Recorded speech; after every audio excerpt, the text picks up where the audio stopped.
السلام عليكم متابعيني، شلونكم؟ إن شاء الله زينين.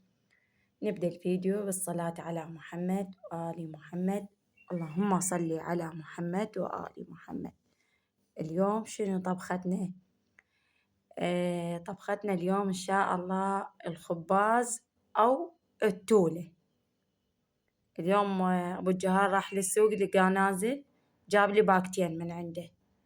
هسه هنا قعدت ثرمتهن ثرم ناعم وغسلته غسلة من هاي زينة، خليت ينزل شك ورمل بطين أو هاي، غسلته غسلة زينة. بديت هنا أسلقه مثل ما تشوفون، ثرمته وأسلقه وأخليه. على جهة ثارمة طماطة وثرمت بصل. هنا جيت أشيك عليه أشوفه استوى، اللي يعني هي التولة استوت. بعدها هنا بعدها شوفونها بعدها ما مستوية، راح أتركها شوية. بعدها هسه هنا استوت نفس الجدر، صفيت من عند التولة. وهسه جيت خليت بيه زيت شوية وأحمس البصل، أظل أقلب بيه بالبصل شوية يذبل. يلا أبدي أضيف المواد الأخ. اليوم هاي أكلتنا شتوية بالشتاء. أكو ناس تحبها، إحنا عائلتي يحبونها بهاي الطريقة اللي أسويها أني.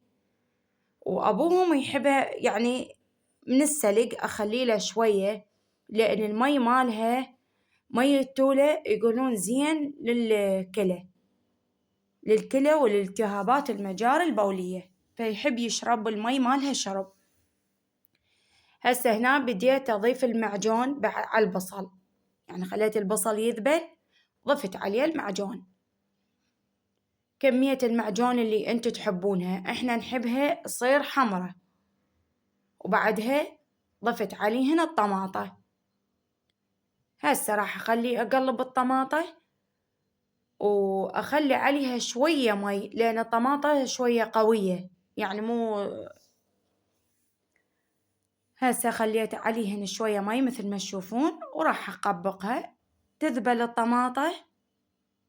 أجي أشيكها الطماطة كل ساعة أقلبها شوية هيك، أدقدقها بالهذا التشفشير حتى تذبل.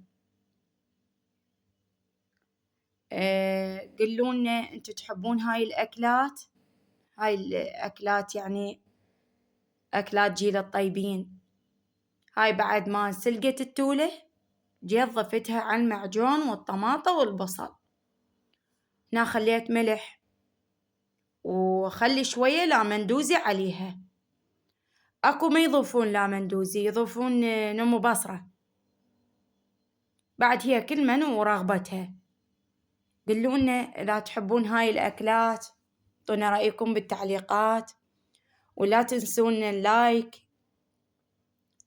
وانتو تشاهدون الفيديو خلونا لايك. وهنا بديت أقلب بيها وشوية أدقدق بالطماطة، لأن الطماطة عندي قوية. هنا أقلب بيها حتى لا شوية يعني تلجع بالجدر، وأتركها كل شوية أجي عليها.